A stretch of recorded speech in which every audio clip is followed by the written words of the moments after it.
Hai, ketemu lagi nih di channel YouTube Betania Kamarate. Apa kabar nih ibu-ibu hari ini? Moga-moga sehat-sehat aja ya.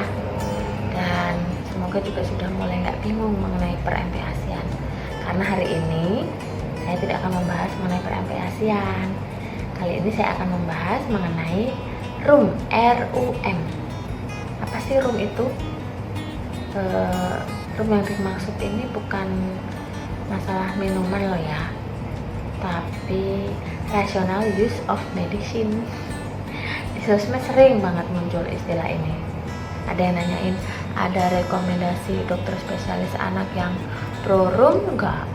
Terus lagi nyari dokter yang pro RUM nih, ada yang tahu enggak? Dan lain-lain dan lain-lain dan lain-lain. Untuk lebih jelasnya, kita bahas bareng-bareng yuk. RUM, R-U-M, yang kepanjangannya adalah Rational Use of Medicine, yang berarti penggunaan obat-obatan yang normal. RUM ini berarti pasien mendapatkan obat sesuai dengan kebutuhan klinis dalam dosis yang sesuai dengan kebutuhannya untuk periode waktu yang cukup dan dengan harga termurah untuk mereka serta komunitasnya. RUM ini terdiri dari pertama, tepat pasien, yang kedua, tepat obat, yang ketiga, tepat dosis, dan yang keempat, tepat kebutuhan atau indikasi, yang kelima, tepat waktu, dan yang keenam, tepat biaya. Ada 6 macam ya ibu-ibu. Apaan sih ini semua yang tepat-tepat ini? Yuk kita bahas satu-satu yuk. Kita mulai dengan tepat pasien ya. Tepat pasien artinya obat yang diberikan dokter setelah menilai kondisi pasien dengan mempertimbangkan banyak hal. Misalnya nih, ada riwayat alergi obat tertentu, kondisi pasiennya sedang hamil atau menyusui, bayi prematur atau tidak, dan lain-lain. Contoh lainnya, anak yang memiliki kelainan ginjal tidak diberikan obat nefrotoksik atau yang mempengaruhi ginjal. Selanjutnya yang kedua, mengenai tepat obat. Artinya, jenis obat harus sesuai dengan efek yang diinginkan. Keamanan dan manfaat sudah terbukti secara ilmiah. Selain itu, sesedikit mungkin jumlah jenis obat yang digunakan dan jenis obat yang paling mudah didapat. Yang ketiga, tepat dosis. Dosis obat berdasarkan range yang direkomendasikan disesuaikan dengan usia dan berat badan.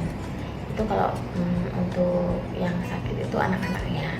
Selain itu, dosis pun harus disesuaikan dengan kondisi pasien. Sebagai contoh nih, untuk infeksi berat, dosis antibiotiknya yang diberikan bisa lebih tinggi dibanding yang untuk yang infeksi ringan. Yang selanjutnya yaitu tepat kebutuhan atau indikasi. Obat yang diberikan harus selalu sesuai dengan indikasi. Sebagai contoh nih, anak yang terkena virus, infeksi virus, tentu tidak boleh diberikan antibiotik karena antibiotik adalah antibakteri, bukan antivirus. Sering banget terjadi anak sedang batuk pilek yang mostly disebabkan oleh virus, lalu orang tua bilang, dok, saya minta antibiotik yang paling cespleng ya, biar anak saya cepat sembuh. Padahal jelas gak ada hubungannya. Pemberian antibiotik biar cepat sembuh untuk penyakit virus. Apa penyakit virus dapat disembuhkan dengan antibiotika itu? Lanjut, yang berikutnya adalah tepat waktu. Kapan obat diberikan? Kapan obat di stop? Apakah boleh kalau gejala hilang obatnya bisa di stop?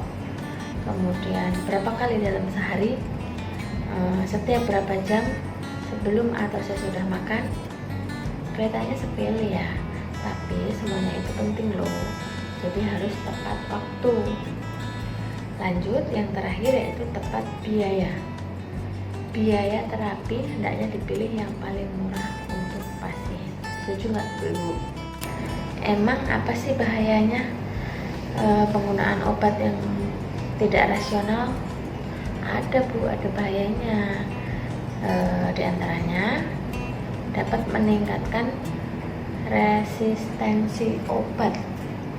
Contohnya nih, anak yang setiap batuk dan pilek mendapat antibiotik walaupun sebenarnya disebabkan oleh virus yang notabene tidak butuh antibiotik, lama-lama akan kebal dengan antibiotik tersebut.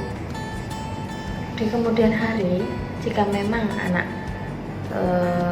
beneran sakit dan butuh antibiotik, bisa dibayangkan nggak kalau nggak ada antibiotik yang bisa dipakai karena semuanya sudah kebal. Ini juga berlaku untuk pengobatan yang tidak tepat waktu.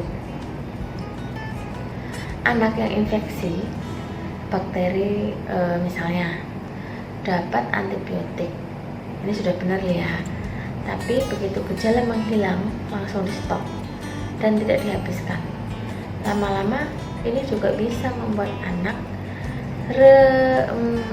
resisten dengan antibiotik. Penggunaan obat tidak rasional akan berdampak. Apakah dampaknya? Nih, dampaknya bisa mengurangi kualitas terapi sehingga meningkatkan kematian dan kecacatan. Kemudian buang-buang obat sehingga mengurangi kesediaan. Kasihan kan yang benar-benar sakit dan yang benar-benar butuh, dan juga meningkatkan harga. Kemudian resiko efek yang tak diinginkan seperti efek samping dan resistensi bakteri. Dampak psikososial juga ada. Misalnya nih, pas lagi batuk pilek karena virus, orang tua ngerasa anaknya lebih cepat sembuh kalau dapat antibiotik. Ini adalah hasil polling di luar negeri. Mayoritas orang percaya kalau penggunaan antibiotik bisa mempercepat kesembuhan penyakit karena virus. Padahal sekali lagi nih, gak nyambung nggak? Ibarat kata, yang menyakiti hati kita si mantan, yang dimarahin oleh kita malah Pak RT. Kan gak nyambung, kasihan kan Pak RT-nya. Udah paham kan ibu-ibu sekarang mengenai obat-obat dan prosedur pemberiannya harus bagaimana? Tadi ada 6 langkah ya, diingat-ingat. Dan kalau bisa sih ya udahlah, pasrahin aja lah semuanya ke dokter, karena tidak semua antibiotik itu diberikan kepada anak yang sakit. Dilihat dulu sakitnya karena apa. Jadi kalau dibawa ke dokter kan obat yang diminum itu bisa sesuai dengan keluhan anak itu. Jadi sekian dulu video mengenai RUM. Semoga berfaedah dan bisa menambah pengetahuan dan pengalaman ibu semua ya. Sampai jumpa.